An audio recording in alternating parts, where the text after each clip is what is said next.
10 years ago, Dina Lawan awoke to a living nightmare. Gunfire surrounded her as Boko Haram fighters stormed her school. But as she was being driven into the shadows, she managed to escape.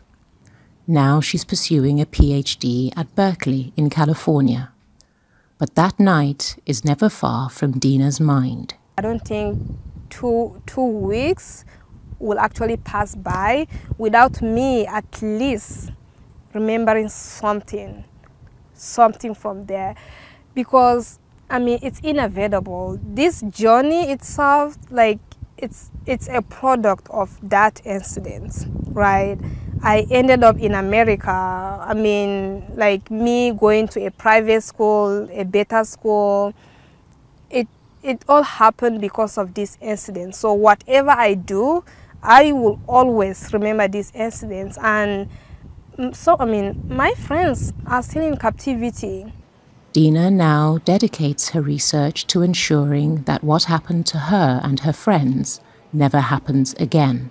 I, took multiple classes on violence, and I think almost all of my research, papers, mainly focus on, Boko Haram, how to dismantle Boko Haram, why this specific group, was originated, from the first place, the root causes of, of the organization. What Dina went through would have broken some girls, and it did initially deter her from returning to school.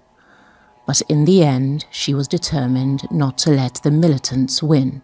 Not going to school, for me at the time will kind of, give the power, to Boko Haram, the power they sought. Like, okay, this thing happened to you in school. We don't want you to go to school, and now you're not going to school, so we got you. We give you, we have the power now. So me not going to school will actually give them the power they think that, they had. So I was like, no, you are not going to take that away from me. I know I had I always had a dream prior to the kidnapping. Dina now looks to the future, a future that at one point she wasn't sure she'd have. And the kidnapping of the girls led to international outrage as well. A campaign to bring back our girls was launched, driven by Adiza Bala Usman and Obi Ezekwesili. There are calls for the girls' return from politicians and celebrities from around the world. Arise international correspondent Faith O looks back at how it unfolded. When the girls were taken from their school in the middle of the night, it wasn't just the parents and local community demanding they be handed back. A global movement was born. Bring back our girls. It drew support from actors, TV hosts, singers. For a time, it felt like whenever a celebrity was on the red carpet, their look wasn't complete without a sign demanding bring back our girls. Former US First Lady Michelle Obama was one of the most prominent involved. Negotiations at that time led to the release of about 100 of the girls in 2016 and 17, but some are still being held, while the world's attention has moved on. When I remember this, my doctor, I'm sorry. I am sorry. I am sorry.